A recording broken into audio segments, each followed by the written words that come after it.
Something has just happened, a story has just broke that could seriously escalate the controversy that has been surrounding Microsoft in the Gaza war or the Israel-Palestinian conflict that is still taking place right now. Yeah, I'm talking something big has escalated. It could very well be the result of a whole bunch of protesting that has been going on for the past year now. Because you see, according to a big report that just broke today, the head of Microsoft Israel is actually now leaving, and it sounds like this could be the result of an internal ethical investigation led by Microsoft. And you see, this is where the story starts to get way bigger than gaming, because Xbox is not really just a gaming brand anymore. It's connected to something much bigger. It's connected to one of the biggest AI and cloud infrastructure companies on Earth. Obviously, I'm not saying Xbox is at fault of anything here. It's just interesting when you tie everything together. This is kind of why people have, or at least some people have been protesting Xbox and Microsoft in general over the last year now. It looks like it may have paid off, possibly. So this is all the result of something that broke about a year ago. This right here from The Guardian. I don't know if you remember this. This was a huge bombshell report. This is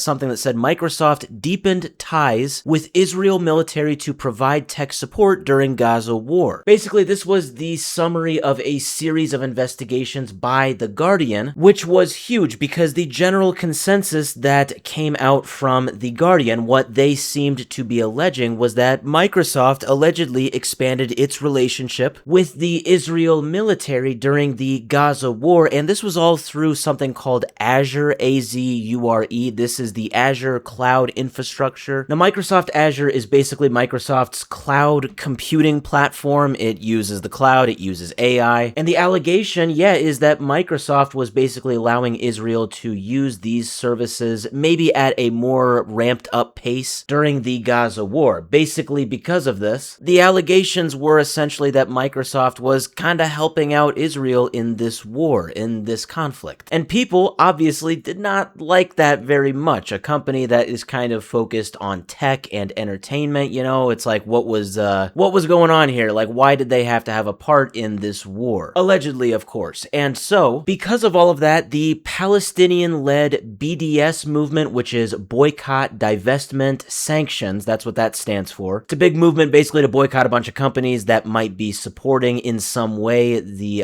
Israel war, or at least the Israel side of things there. So that movement actually added Microsoft and Xbox as boycott targets soon after this report. And so this did lead to some boycotting and some protests, stuff like that. There was growing political backlash and boycott campaigns that were now targeting Xbox and Microsoft. And so fast forward to today, this big report that broke. It could be the result of these protests and of these boycotts. Now, Microsoft has not come out and said that. They haven't even come out to say that there was an investigation or that this is the result of that. This is all just a report from a platform called Globes. This is a big platform in Israel, and I have this article in the description. So getting right to it, it says the Microsoft Israel chief has left amid ethical controversy. So this was Alon Haimovich. Now he left, it says, after an investigation into alleged unethical use of Azure by the Ministry of Defense. And this is what Globes has learned, it says. And it says Microsoft Israel has been placed under the management now of Microsoft France. So essentially they are saying that Microsoft Israel, they now do not have their main leader, and now the leadership for right now, it's ran by Microsoft France. So it says last week, Microsoft Israel, the local marketing and sales office of the U.S. software giant, announced the departure of country general manager Alon Haimovich after 4 years in the job. Now, behind the dry announcement, it says, is major controversy. Alon Haimovich left his position after an investigation by Microsoft's global management into Microsoft Israel's work with the Ministry of Defense amid concern that the company's code of ethics had been violated. Several managers in Microsoft Israel's governance department have also left their positions. So this is big, and it's really shaking up the inner politics of Microsoft Israel in a huge way. One thing I want to point out here, it looks like we kind of have some contradicting evidence here right off the bat, and this is on who led this alleged investigation. One screenshot I showed from the same article said it was the Ministry of Defense, whereas the other said that that it was led by Microsoft's global management. Maybe it's a little bit of both, who knows? Now, getting more details on this alleged investigation here, it says several weeks ago, an investigation team from Microsoft arrived in Israel to examine the center's activities and, in particular, the work of the sales department responsible for working with Israel's Ministry of Defense. This is what Globes has learned, and it says Alon Haimovich was also summoned to the investigative committee due to a claim that Israel's management did not conduct itself with full transparency regarding the manner in which the Ministry of Defense uses Microsoft's systems. So basically, yeah, this whole investigation, it says, began several weeks ago, maybe a month or two ago. Some people from Microsoft arrived in Israel. They looked into these claims, and now all of these high-up people are taking a leave, I guess, from Microsoft Israel. It's not specific. It doesn't necessarily say they were fired or they left on their own accord. And again, it's all alleged. None of it has been announced at this time from Microsoft Israel or Microsoft in general. But this is huge. This shows a major escalation in this whole issue. And it could really show that this boycott movement actually worked for what the people who were boycotting were more or less trying to do, the message they were trying to push. And this is just insane to me. It's huge because this whole thing, I think, matters way beyond Xbox and Microsoft, because it really shows how